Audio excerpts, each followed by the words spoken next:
vengo hace tiempo pensando, porque todos los cristianos del mundo, independientemente de la iglesia o a la denominación a la que pertenezcan, todos los cristianos del mundo oran, ¿sí o no?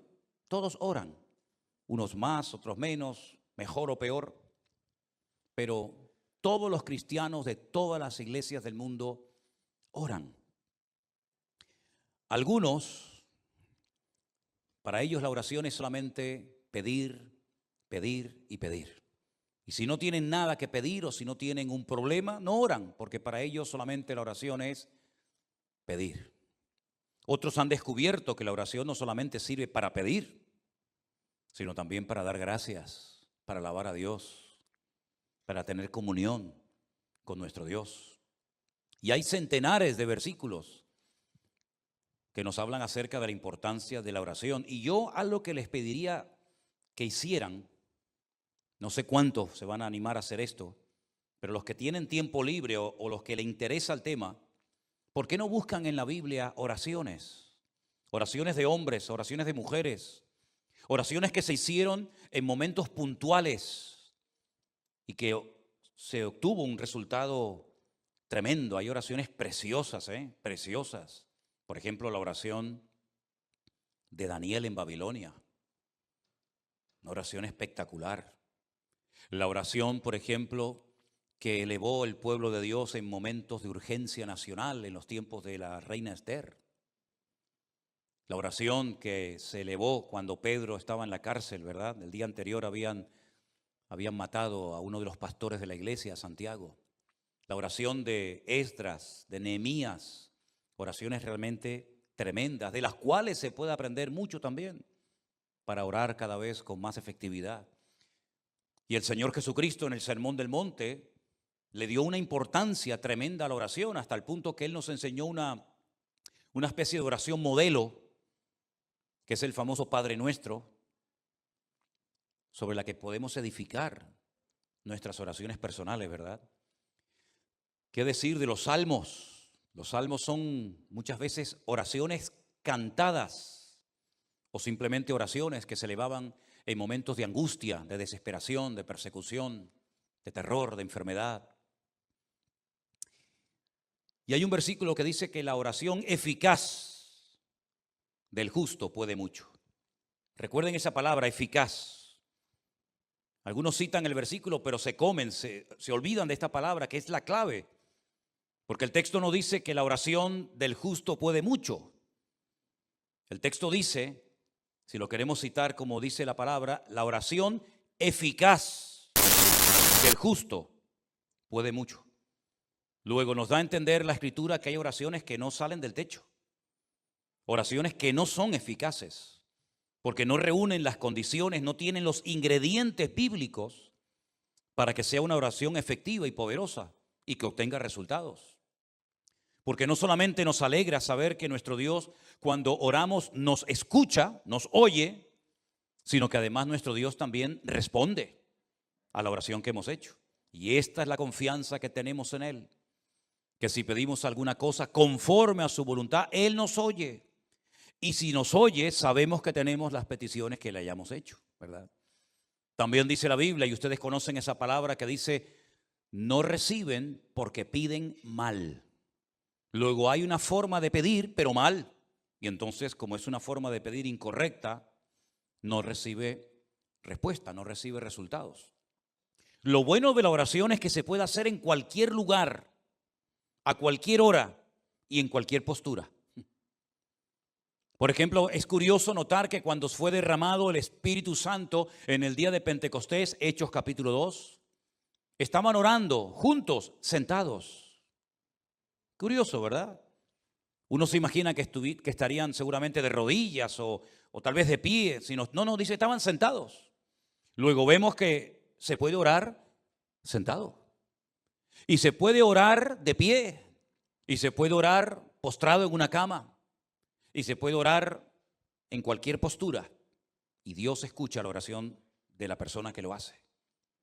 Y no tiene uno que ir a un sitio en particular para que Dios escuche y responda a tu oración, sino que puedes orar en tu coche, en el hospital, en la cárcel, en la iglesia, en tu casa, cuando vas a trabajar, caminando por la calle, mientras cocinas.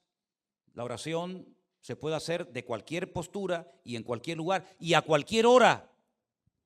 Puedes orar de día, de tarde, de noche, de madrugada, cuando quieras, con voz alta o con voz baja, ¿verdad? La oración es algo realmente increíble. Dios la ha puesto tan fácil, tan accesible para sus hijos, que no hay excusa para no orar cuando queramos y donde queramos y en la postura que estemos. Amén. Imagínate que el Señor dijera, solamente voy a oírles si van a tal sitio y se ponen de esta manera a tal hora. Pero gracias al Señor no hay barreras para la oración. El Señor la ha puesto accesible para todos sus hijos cuando ellos quieran. Vamos a ver 3 ejemplos de oración en los cuales llevo pensando hace días y hoy me he decidido a compartir este mensaje. Vamos a ver una oración que se elevó en el Antiguo Testamento, en Primera de Reyes capítulo 18, por parte de un grupo grande de hombres que eran servidores de un ídolo llamado Baal. La palabra Baal en el Antiguo Testamento en hebreo significa Señor. Baal significa Señor. Baalí es mi Señor. Es decir, que se le puede llamar a Dios Baal, no, porque la palabra para Señor, para nuestro Dios es Adonai, Adonai. Pero la palabra Baal también significa Señor y es la palabra que Sara utilizaba para dirigirse a su marido. Dice la Biblia que ella llamaba a su marido Señor. ¿Cómo lo llamaba? Baalí, mi Señor. Pero no utilizaba Adonai, porque ese es el nombre que se utiliza únicamente para nuestro Dios.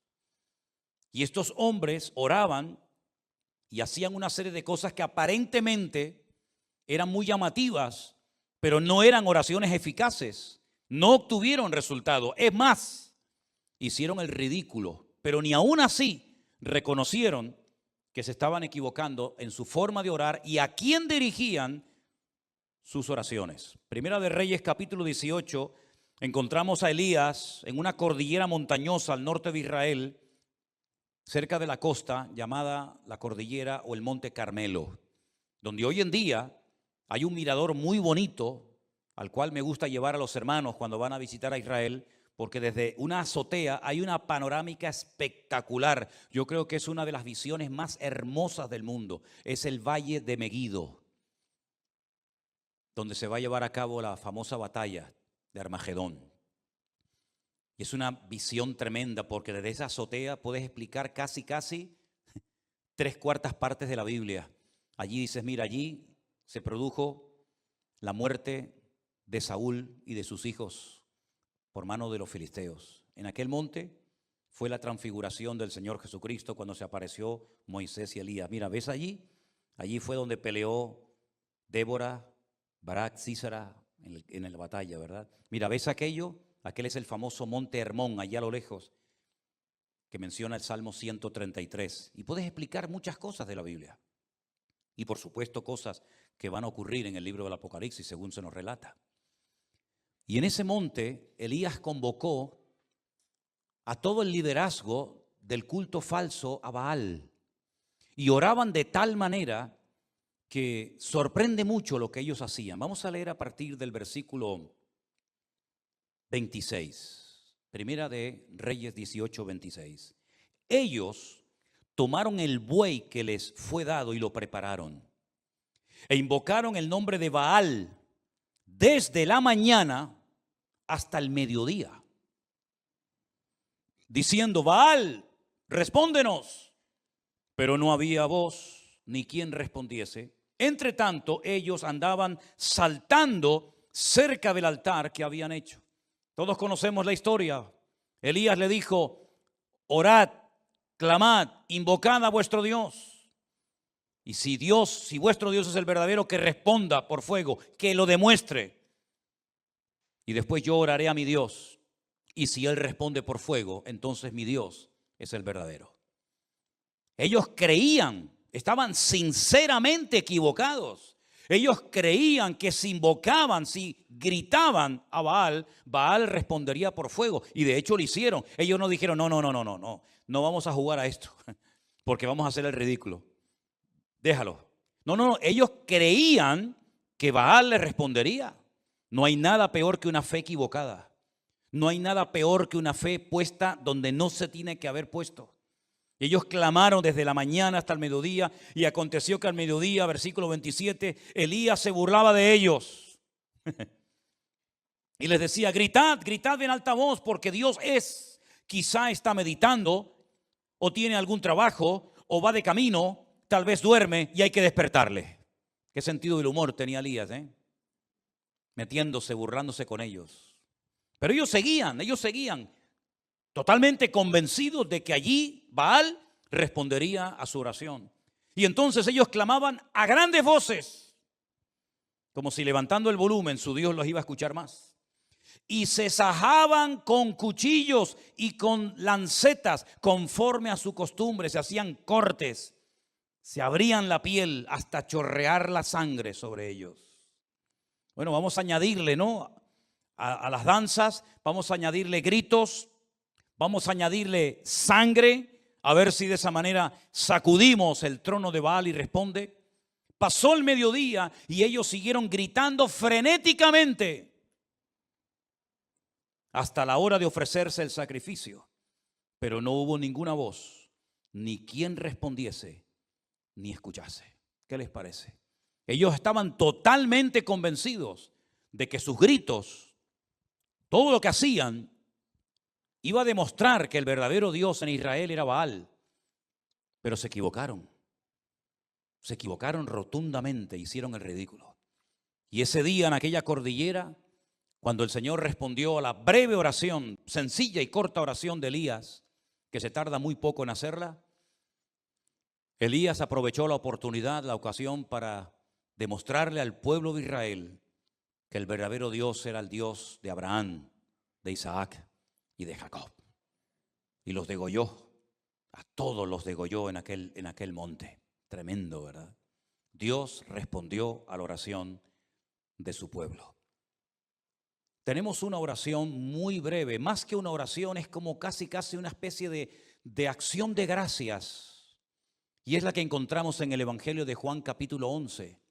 Cuando Jesús llega a la casa de Marta y de María y se las encuentra destrozadas porque su hermano Lázaro, el único hombre de la casa, ha muerto.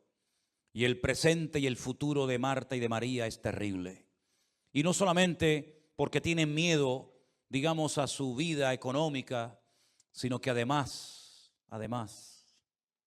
el Señor les ha fallado según ellas pensaban. Porque lo mandaron a llamar hacía días y no apareció. Ellas que se habían portado tan bien, que habían agasajado tan bien al maestro, que habían abierto su casa para que él comiera con sus discípulos y con toda la gente que siempre venía detrás del Señor. Y el único favor que le piden resulta que no se lo concede.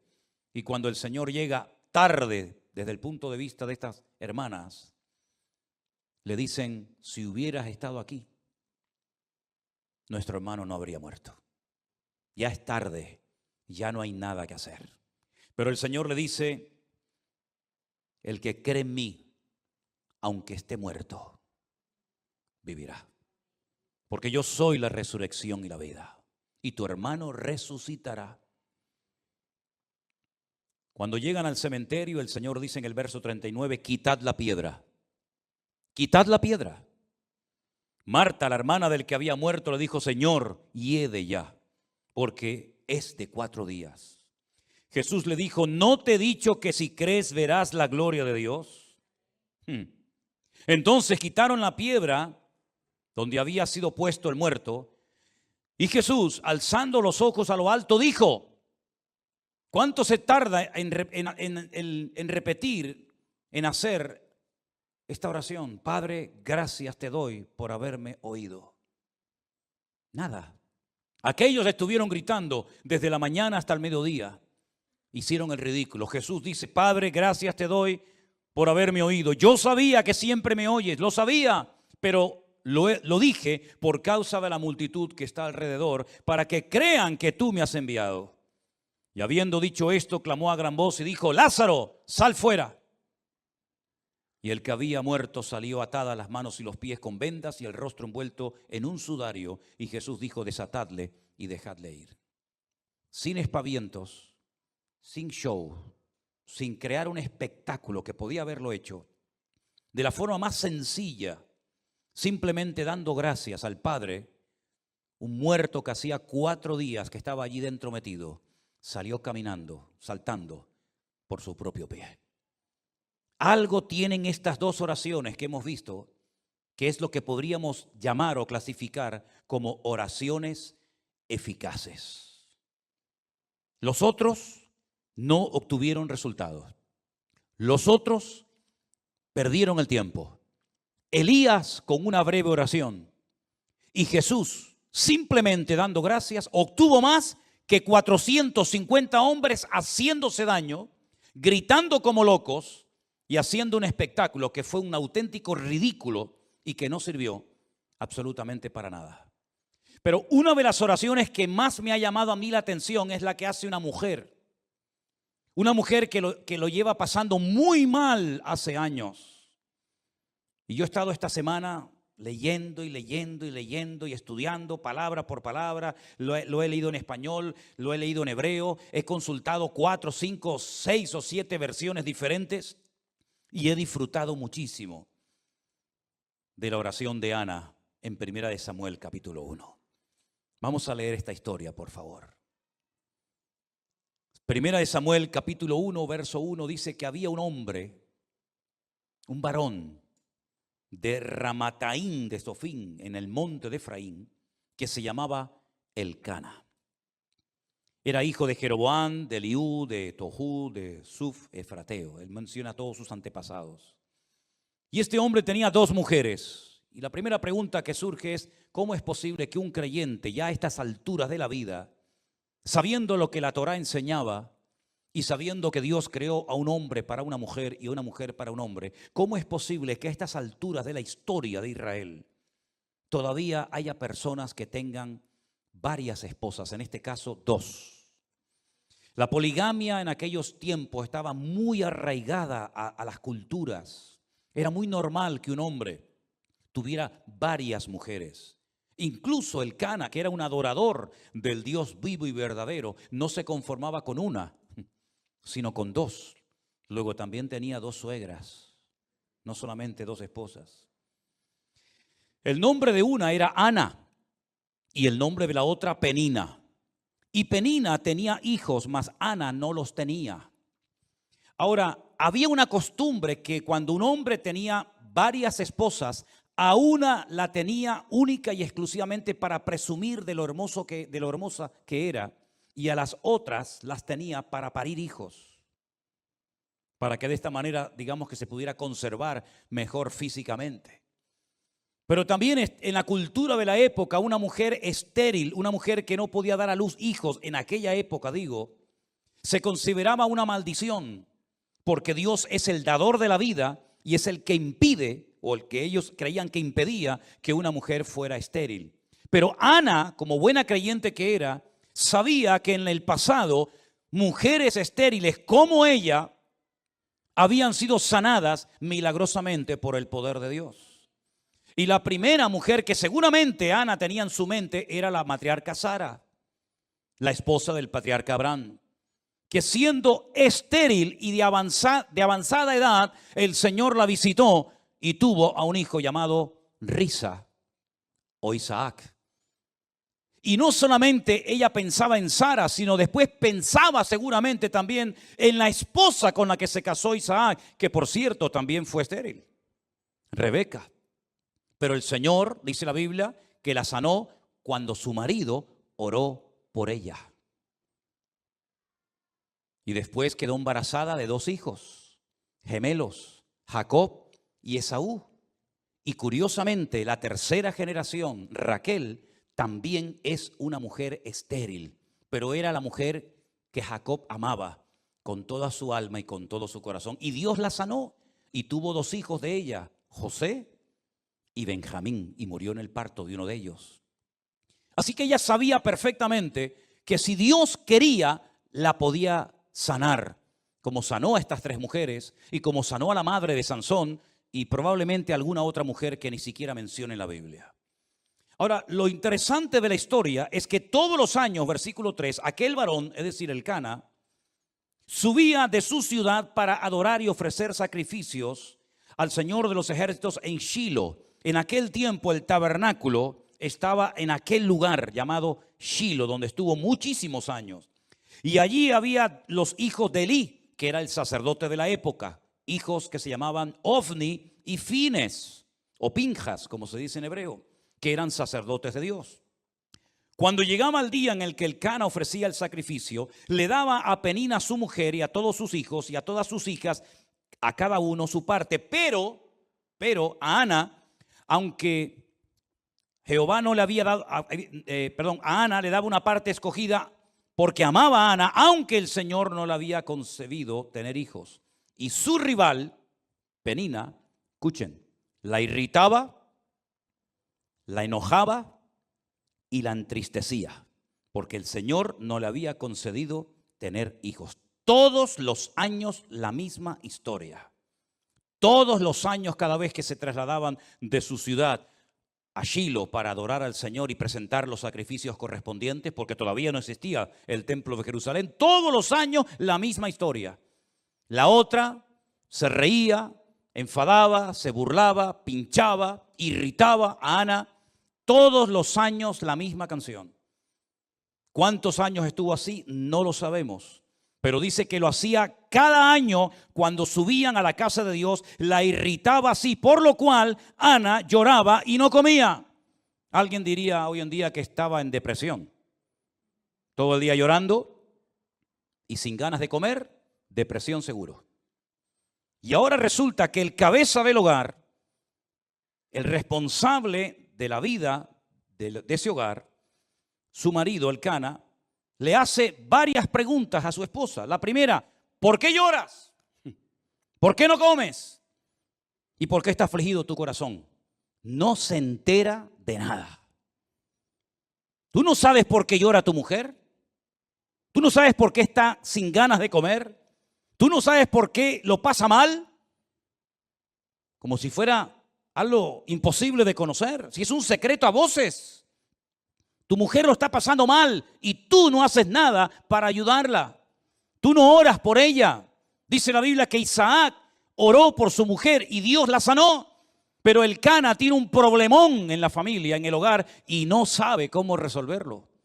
Y no hay nada peor que un hombre en una casa ciego y sordo espiritualmente hablando, que no sabe cómo resolver los problemas espirituales de su hogar, que no sabe cómo actuar como un hijo de Dios, y que lo único que sabe es ¿por qué? ¿Qué te pasa? ¿Por qué estás todo el día llorando? ¿Por qué no quieres comer?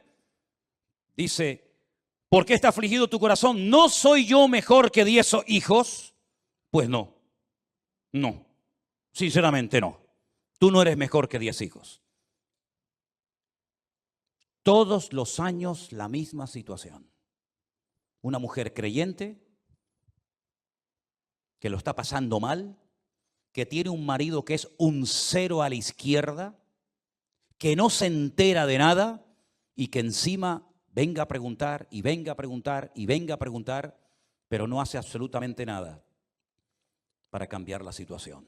Pero el verso 9, algo pasó en la vida de esta mujer que lo cambió todo. Dice, se levantó Ana. Dijo, basta, ya no aguanto más.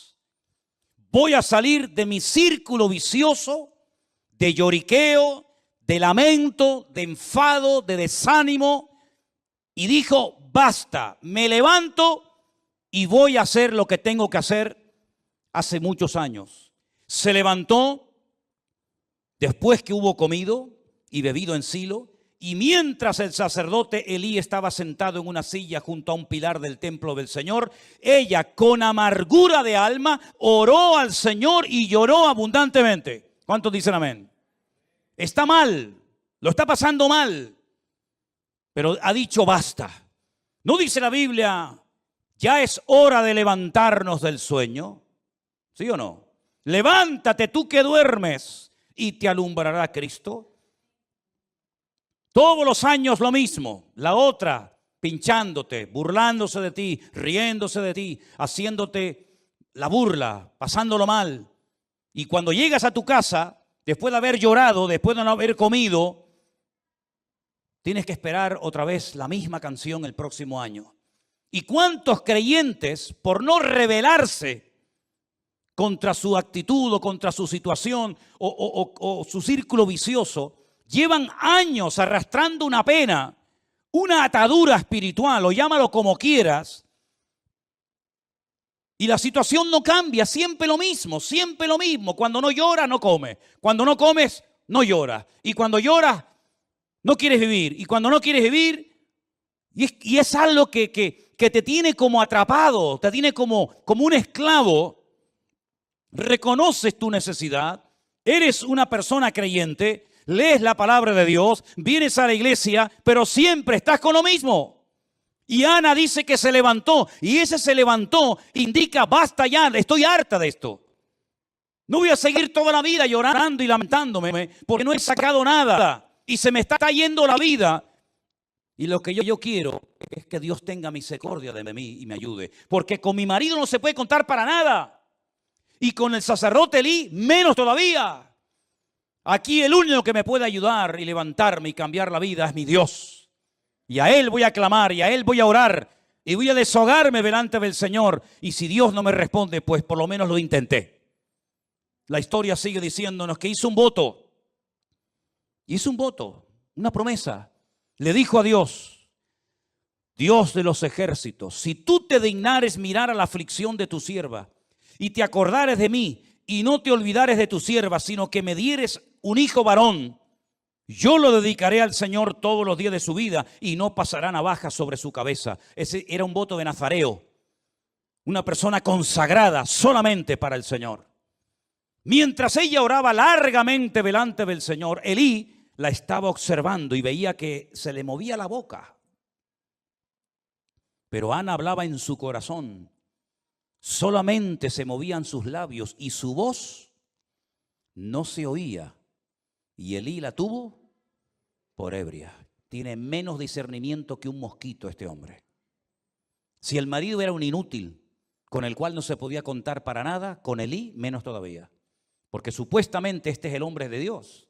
Supuestamente este es el sacerdote. Supuestamente este es el varón de Dios que está ahí para ayudar a la gente. Peor todavía. Piensa que está ebria. Piensa que está borracha.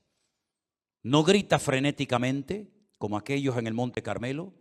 No está haciendo allí un show y un espectáculo que no sirvió para nada, sino que está orando una oración poderosa, pero que nadie oyó. Porque dice que movía su boca, pero donde ella hablaba era con su corazón delante del Señor. Luego aquí hay un secreto, que no hay que pegar voces para que Dios te oiga. Porque Dios no está sordo. A los sordos hay que hablarle fuerte, porque si no los pobrecitos no te oyen. Pero a nuestro Dios no le grites, porque a Dios no se le grita. A Dios se le habla con respeto. Y Dios escucha la oración, aunque apenas se oiga. Y aunque a esta pobre mujer la tengan por ebria. Entonces ella le dijo, versículo 14, entonces le dijo Elí, ¿hasta cuándo estarás ebria? Digiere tu vino. Y Ana le respondió diciendo, no, Señor mío, yo soy una mujer atribulada de espíritu. Fíjate en la condición que está orando, está amargada, está atribulada, está hecha polvo, está depresiva, está amargada, está mal, pero ora. Que nada te impida orar al Señor, que tu pena, tu tragedia, tu dolor, tu herida, que no te impidan elevar tu oración a Dios, porque desde la angustia invoqué al Eterno y el Eterno me respondió, dice la Biblia. Aleluya. Dice, no he bebido vino ni sidra, sino que he derramado mi alma delante del Señor. ¿Cuántos dicen amén? Gloria a Dios. Ahí está la clave. Ahí está el secreto. Derramó su alma delante del Señor. No tengas a tu sierva por una mujer impía, porque por la multitud de mis congojas y de mi aflicción he hablado hasta ahora. Ahora, a mí me llamó la atención el término que ella utiliza. Miren que he leído versiones, y en ninguna versión, por lo menos en español, dice o se traduce lo que dice en el texto hebreo. Aquí dice, no tengas a tu sierva por una mujer impía. En otras versiones he leído por mujer mala, en otras versiones mujer pecadora, en otras mujer perversa, pero ninguna, en ninguna se ha traducido lo que dice en el texto original, que dice: no tengas a tu sierva por una bat Belial.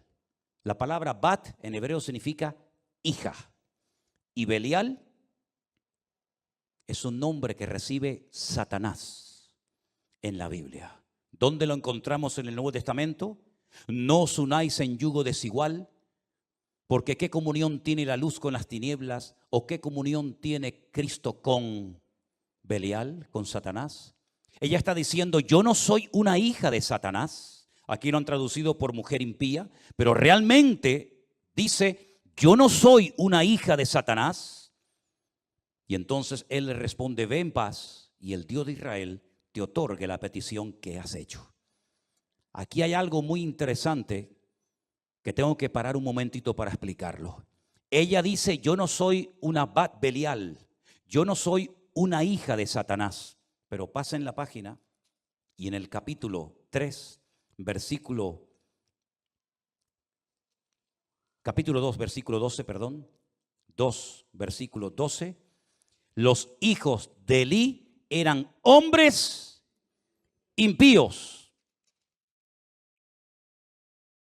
Benei Belial.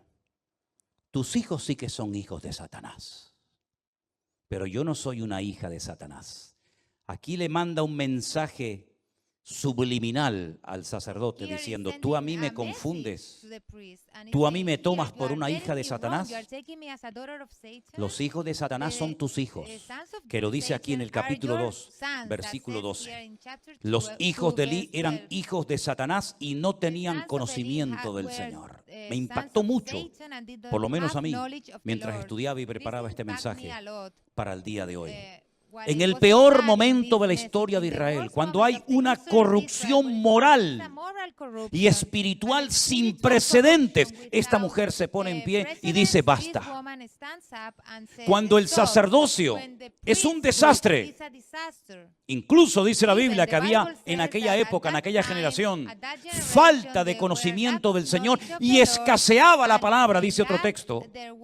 En aquel tiempo de bancarrota espiritual, de crisis nacional, se levanta esta mujer y dice: basta, y se pone a orar y clama delante de Dios y cambia el rumbo de la historia de su país.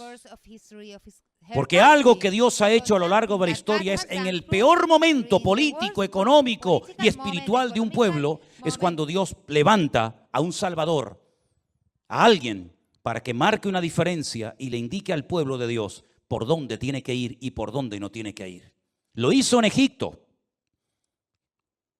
Dios levantó a un preso, a un esclavo llamado José, un hombre que ni sus hermanos carnales querían, de hecho lo querían matar, y milagrosamente fue protegido por el Señor en el peor momento de la historia, cuando no hay esperanza, cuando hay sequía, cuando hay miseria, cuando hay hambre, cuando no hay posibilidad alguna. Dios levanta en medio de la crisis mundial a un hombre llamado José, que gracias a él millones de personas en aquella época salvaron su vida de la muerte. En el peor momento, cuando Jerusalén estaba siendo sitiada por las tropas enemigas del rey Nabucodonosor, cuando los reyes eran corruptos, cuando el templo era una cueva de ladrones, cuando no había palabra de Dios, cuando había falsas profecías, cuando había manipulación de la palabra, cuando venían y enseñaban palabra que no era inspirada por Dios, creando una falsa expectativa en el pueblo, Dios levantó a un profeta llamado Jeremías, que le dijo al pueblo durante 40 largos años lo que tenían que hacer y lo que no tenían que hacer. Dios levantó un hombre de Dios tremendo en medio de la peor corrupción moral y espiritual y en medio de la peor tragedia que jamás había vivido Israel hasta entonces, como fue la destrucción del templo de Jerusalén, siendo llevados cautivos a Babilonia. Allí Dios levanta a un hombre llamado Daniel, que le dice al pueblo lo que tienen que hacer y lo que no tienen que hacer. Cuando el peor imperio de toda la historia de la humanidad, un imperio corrupto, sin piedad, sin misericordia, que mataba a la gente por cualquier cosa, el imperio romano, cuando el pueblo de Israel estaba con la soga al cuello, oprimido, pagando tributos que era imposible poder pagarlos, Dios levantó un Salvador que fue nuestro Señor Jesucristo en medio de la peor crisis histórica y política y espiritual de la historia de la humanidad. Y por eso el anticristo, imitando lo que Dios ha hecho en el peor momento de la historia de las naciones, cuando todo esté destrozado, sin esperanza, sin solución, cuando el dinero no valga nada, cuando una barra de pan costará el sueldo de todo un día de trabajo, es cuando se levantará el famoso anticristo para ofrecerle al mundo paz y seguridad. ¿Qué te parece? Es en los peores momentos de la historia, cuando escasea la palabra, cuando hay corrupción en el liderazgo, cuando hay falta de palabra, cuando hay manipulación de las escrituras, cuando hay abuso de poder, cuando es un tiempo de bancarrota y de crisis espiritual, Dios siempre levanta a alguien para que marque una diferencia y le diga al pueblo, no es por ahí, no es esa forma, no es esa palabra, sino es por este sendero. Y Dios siempre levantará a alguien para que indique lo que tenemos que hacer en tiempos de crisis y tiempos de necesidad. ¿Cuántos dicen amén? Gloria a Dios por Ana, que se levantó y dijo, basta. Porque si ese año, con sus llantos, con sus lamentos, con su irritación, con su enfado, con su depresión, si hubiera vuelto otra vez a Ramataín, donde vivía Elcana y la otra, hubiera sido siempre lo mismo, y la historia se hubiera perdido al hombre que marcó una diferencia en la historia de Israel como yo creo como ningún otro.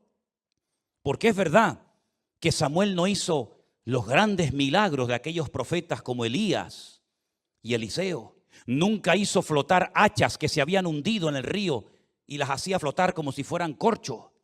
Nunca resucitó muertos ni limpió leprosos como por ejemplo en el río Jordán fue sanado de la lepra de Naamán. Nunca hizo milagros espectaculares, pero Samuel entendió el corazón de Dios como nadie. Fue ese eslabón entre los jueces que ya no servían y entre esa futura monarquía que iba a llevar al país a una profunda depresión y a una crisis sin precedentes. Fue un hombre que marcó una diferencia y que siempre tuvo palabra de Dios específica para los hombres que querían agradar al Señor en aquella época.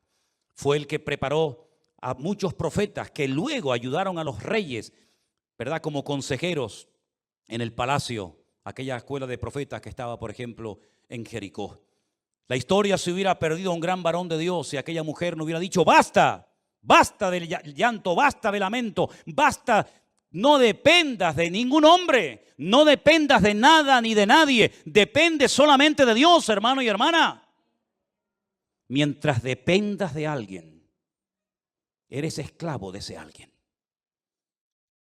Pablo dijo, o mejor dicho, el Señor dijo a través de la pluma de Pablo, cuando alguien es vencido por alguien, se hace esclavo de ese alguien. Y no te olvides nunca que el que paga, manda.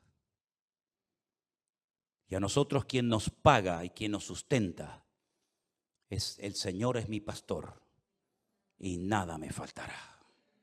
Le dije a los pastores en Milán, si ustedes tienen miedo a hablar claramente la palabra de Dios en vuestros púlpitos, por miedo a que se marche la gente y perdáis vuestro sueldo, vosotros no servís para estar en el ministerio.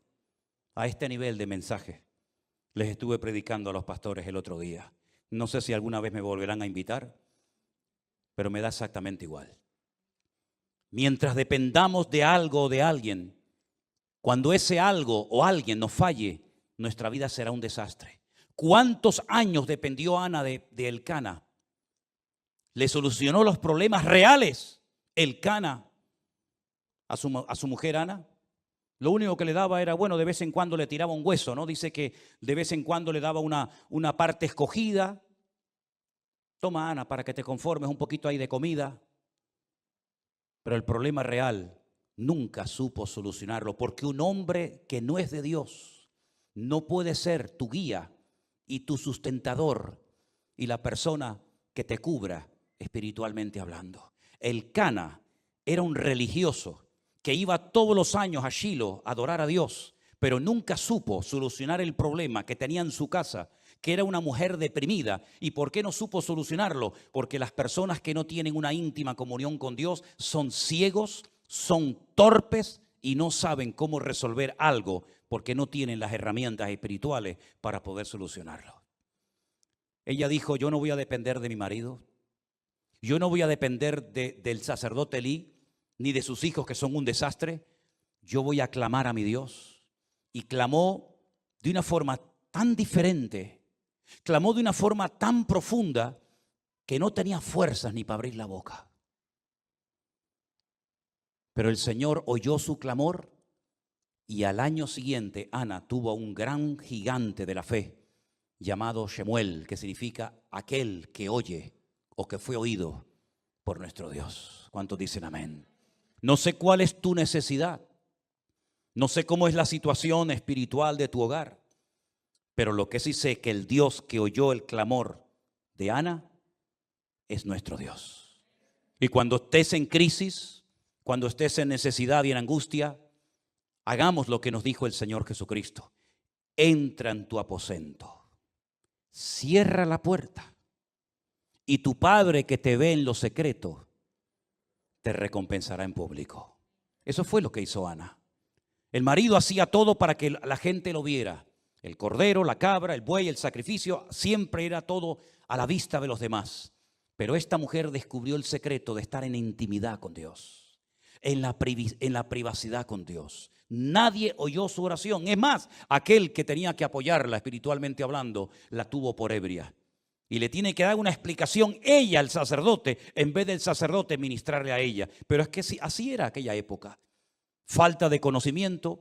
Un niño, el de ella, Samuel de pequeño, oía mejor la voz de Dios que el mismo sacerdote, que estaba ya tan cansado y estaba tan desgastado por fuera y por dentro, que ya estaba sordo a la voz de Dios. Estamos viviendo en una época de crisis moral, espiritual, de abusos o de abuso de poder. Pero queridos hermanos, en medio de esta tormenta en la cual estamos viviendo, Dios quiere levantar a su iglesia. Dios quiere levantar a su pueblo para que este mundo sepa que hay esperanza cuando clamamos con toda nuestra alma y con todo nuestro corazón a nuestro Dios. Si ustedes observan y analizan la historia de la iglesia en su conjunto, en las últimas décadas, los últimos 30 o 40 años, prácticamente hoy en día, de aquellos grandes evangelistas, de aquellos grandes y famosas estrellas del evangelio, no queda en pie ni uno. Y es que estamos viviendo en una época en la que Dios a quien quiere levantar es a su iglesia. Y que su iglesia a su vez levante su nombre ante la presencia del Señor. Ese es el objetivo que tiene que tener el Señor con nosotros. Encontrar Anas, encontrar hombres y mujeres que sepan clamar. Y ya les he dicho que para clamar a Dios no hace falta hacer show, ni espectáculo, ni levantar la voz a grito como si Dios fuera sordo, sino simplemente, como dice aquí, estoy derramando mi alma delante del Señor, estoy desahogándome en la presencia de mi Dios. Y aunque tú no me entiendas, aunque mi marido no me haga caso, aunque tú te rías de mí, aunque creas que estoy borracha, aunque la otra se meta conmigo, me da igual.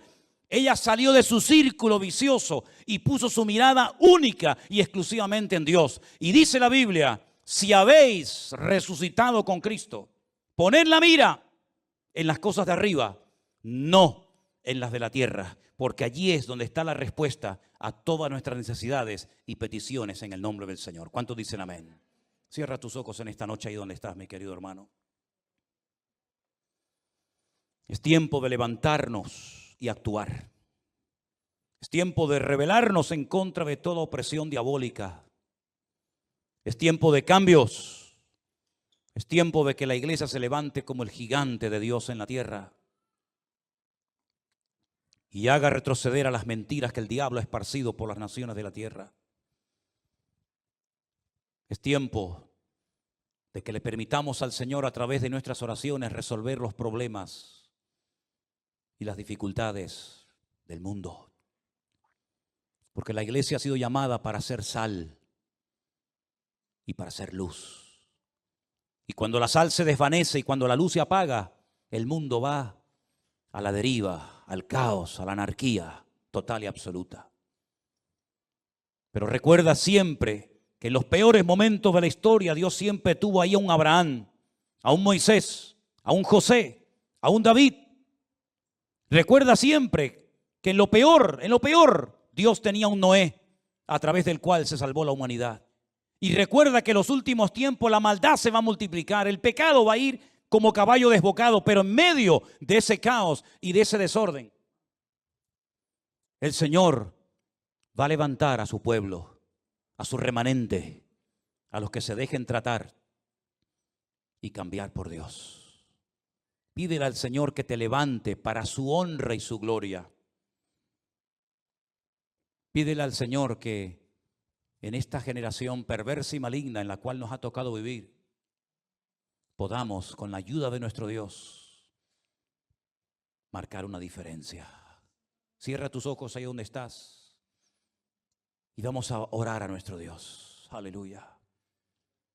Los tiempos finales serán tiempos difíciles, tiempos peligrosos, tiempos de maldad, de injusticia, de perversión, de bancarrota espiritual. Y es precisamente ahora más que nunca que necesitamos un renuevo espiritual de parte de nuestro Dios. Levanta tu amada iglesia, Señor. Levántate tú que duermes y te alumbrará Cristo. Porque ya es hora de despertarnos del sueño. Porque la noche está avanzada y nuestro amado viene en las nubes para buscar a su pueblo. Durante toda esta semana, queridos hermanos, en cualquier situación, cualquier lugar en el que te encuentres, no dejes de alabar a Dios y de orar a Él.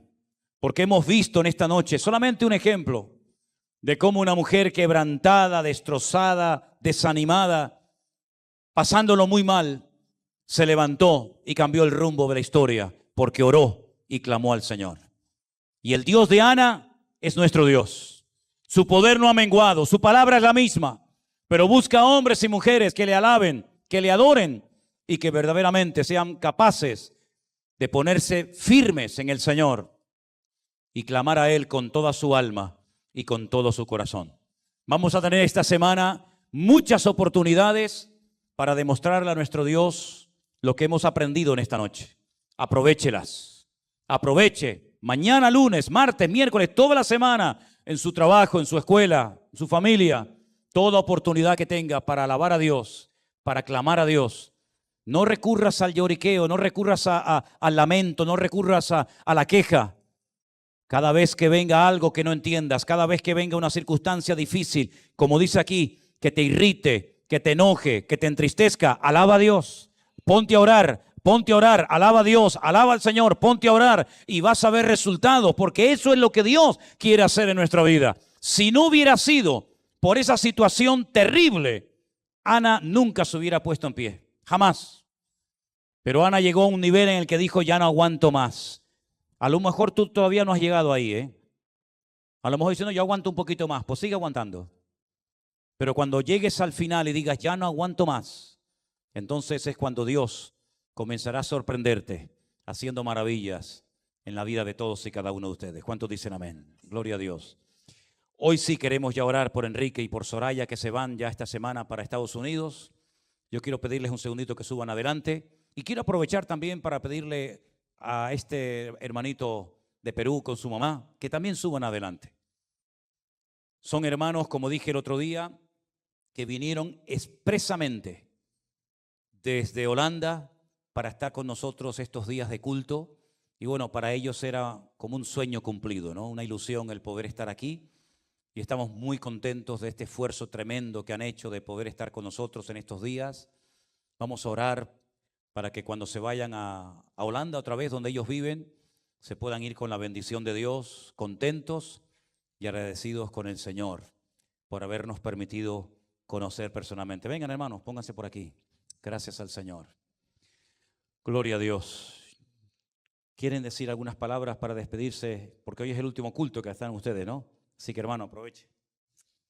Amén. Gracias a Dios por toda esta oportunidad que me dio de poder alabar juntos el nombre glorioso de nuestro Dios Todopoderoso y que sigamos siendo de impacto a las naciones, porque esa es la misión que Dios nos ha dado. Id y predicad el Evangelio a todas las naciones, en el nombre de nuestro Señor Jesucristo. Gracias por todo ese amor que nos han dado y por todo el amor y el cariño que podemos sentir. Lo bendecimos y le amamos en el amor del Señor Jesucristo. Gloria a Dios. Gracias, hermano. Hermana querida, despídase. Su oportunidad. Sí. Eh, Gracias a Dios realmente de haberme permitido venir a compartir la preciosa palabra con sus santos y sus santas y con nuestro amado pastor, ya nuestro pastor. Así que estamos muy agradecidos, seguiremos orando como había dicho, hemos estado orando y seguimos orando, ¿no?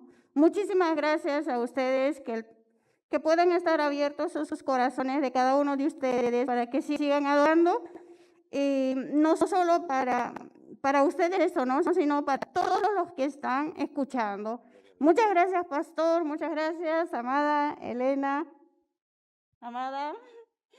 Los amo a todos y estoy muy agradecido y muchas gracias. Amén, gloria a Dios, gloria a Dios. Qué lindo, ¿no? Hermanos aunque ellos son de Perú, pero están viviendo en Holanda. ¿Hace cuánto tiempo? 20 años. 20 años en Holanda, gloria a Dios. Pues ellos nos han conocido a través de las redes sociales y sintieron en su corazón venir, ¿verdad? Para estar aquí con nosotros en estos días. Y la verdad que a mí todo esto me impacta tanto, ¿no? Porque hermanos que no conocíamos personalmente, que hayan sentido en su corazón, como otros que han venido a veces de Estados Unidos, de Francia y de otros lugares, para estar aquí en la iglesia con nosotros, realmente es algo muy, muy impactante, de lo cual tenemos que aprender mucho, todos y cada uno de nosotros, de verdad. Estaremos orando ahora por ellos, y también nuestro hermano Enrique y su esposa Soraya salen esta semana para los Estados Unidos, donde van a estar viviendo. Y bueno, yo quiero que ellos se despidan y también vamos a orar por ellos para que el Señor los guarde en este viaje. Enrique. Yo hablé yo primero. Yo te lo aguanto, yo te lo aguanto. Dios los bendiga, hermanos. No quiero pensar que es la última vez. Afortunadamente está la iglesia virtual. Ya estuve en la iglesia virtual 3 meses, principio de este año, cuando estuve en Miami.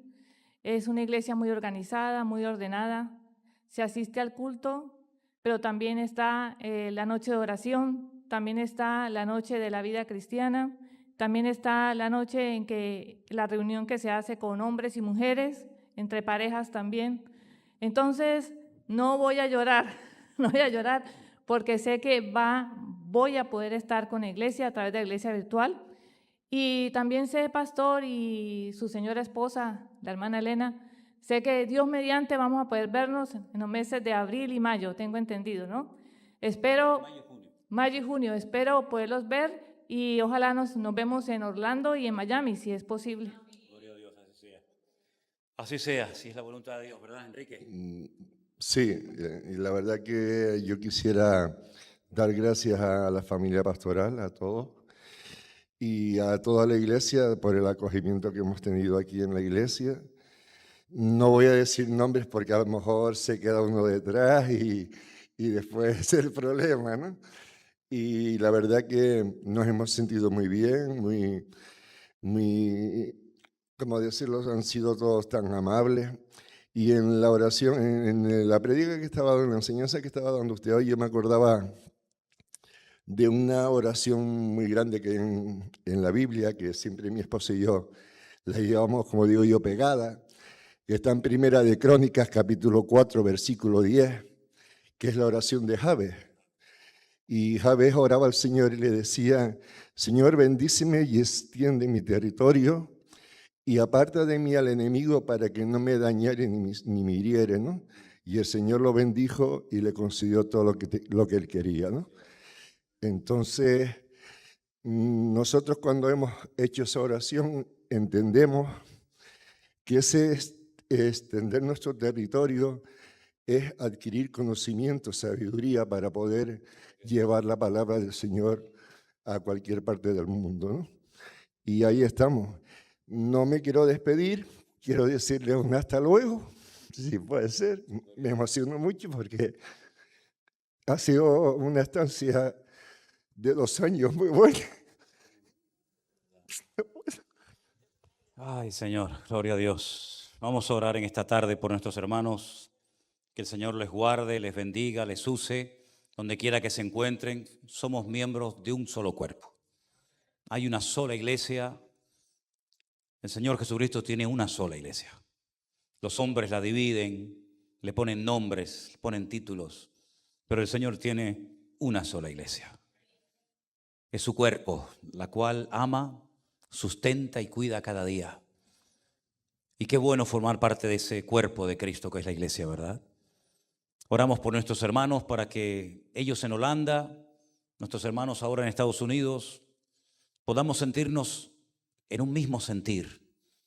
Que a pesar de la distancia, sepamos que somos uno, como la oración que el Señor hizo, que sean uno, como tú y yo, Padre, somos uno, perfectos en unidad, para que el mundo crea que tú me enviaste. Oramos, hermanos. Padre Celestial, te damos muchísimas gracias en esta noche por este privilegio que nos has dado de tener durante estos 2 años a nuestros hermanos Enrique y Soraya entre nosotros.